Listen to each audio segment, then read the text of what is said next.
Hello, আসসালামু আলাইকুম। Welcome back to my channel. আমার ইউটিউব চ্যানেলে আপনাদেরকে স্বাগতম। আমি আপনাদেরকে এখন দেখাবো যে একটা ফ্যানের রেগুলেটর কীভাবে চেঞ্জ করতে হয়। এটা সিম্পল একটা জিনিস, আপনার কোনো লাইন বন্ধ করতে হবে না, আপনারা নিজেই চেঞ্জ করতে পারবেন। তো কী কী সাবধানতা অবলম্বন করতে হবে সেই বিষয়ে আমি আপনাদেরকে বলে দিব।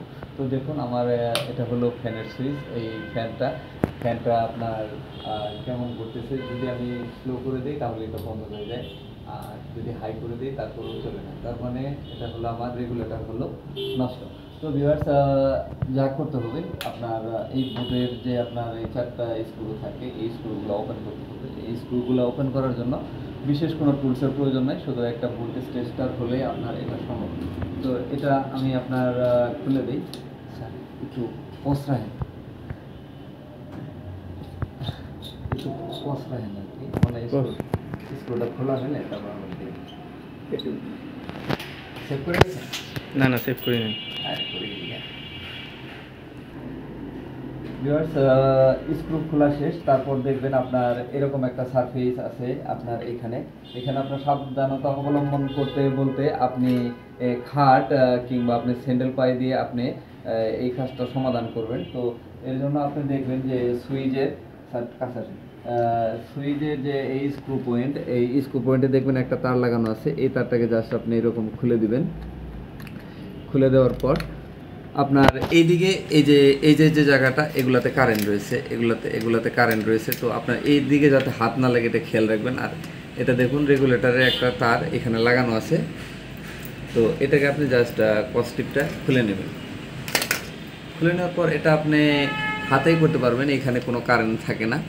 তো আপনার এটা হলো ফ্যানের তার। তো এইটা খোলা শেষ। তারপর এখানে বোর্ডটা এইভাবে ধরে আপনি আস্তে করে এই স্ক্রুগুলো খুলে নেবেন। ফ্যানের রেগুলেটর বদলানো আসলে তেমন একটা বিষয় না। তো আর আপনারা যদি মোটামুটি কাজ যদি নাও জানেন, তারপরে আপনারা মেন সুইচটা অফ করে নেবেন। মেন সুইচটা অফ করে নিলে দেখা গেল যে আপনার যে কারেন্টের যে শক সেটা লাগবে না। তো এই আপনার দুইটা তারকে আপনি আগে একটু করে নেবেন, ছিলে নেবেন। তারপর এখানে দুটো স্ক্রু আছে, স্ক্রু দুইটা ওপেন করে নেবেন।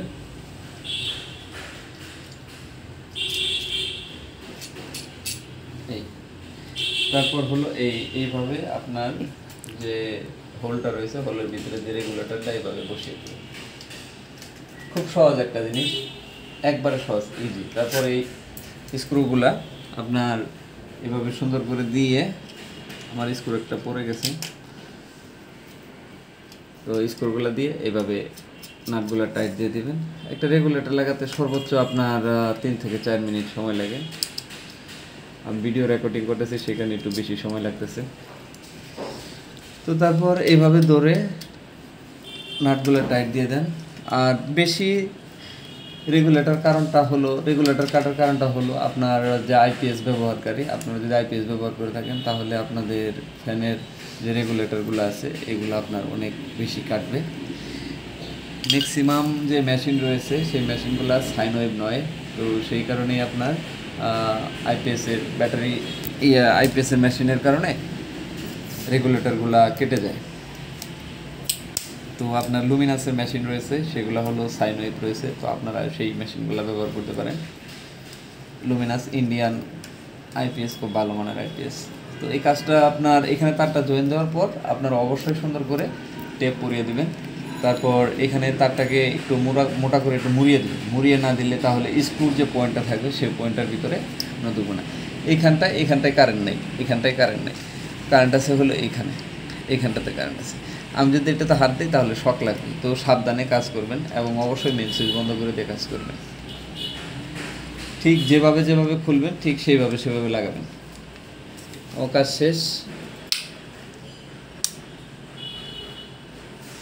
আমার ফ্যান রানিং দিয়েন না, দিব না, পরে আছে কাটিয়ে দেবেন, কোনো সমস্যা নেই। হ্যাঁ, এরকম ধরুন, কেটে দেন, ওইটু কেটে দেন দূর থেকে এইভাবে। হ্যাঁ, এই যে এখান থেকে ধরেন, আমার একটু দেন।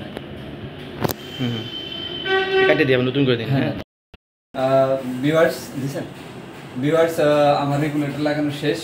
তো ভিডিওটা ভালো লাগলে অবশ্যই লাইক কমেন্টস করবেন, শেয়ার করবেন এবং সাবস্ক্রাইব করবেন আমার ইউটিউব চ্যানেলটি। বেল আইকন বাজিয়ে পাশেই থাকবেন। তো আরও কোনো তথ্য জানার থাকলে অবশ্যই কমেন্ট বক্সে কমেন্টস করুন এবং ডিসক্রিপশন বক্সে আমার কন্ট্যাক্ট ইনফরমেশন দেওয়া আছে, আপনারা সরাসরি হোয়াটসঅ্যাপে কল করতে পারেন কিংবা বাই মোবাইলে কল করতে পারেন। সবাই ভালো থাকবেন, best of luck, Allah Hafiz.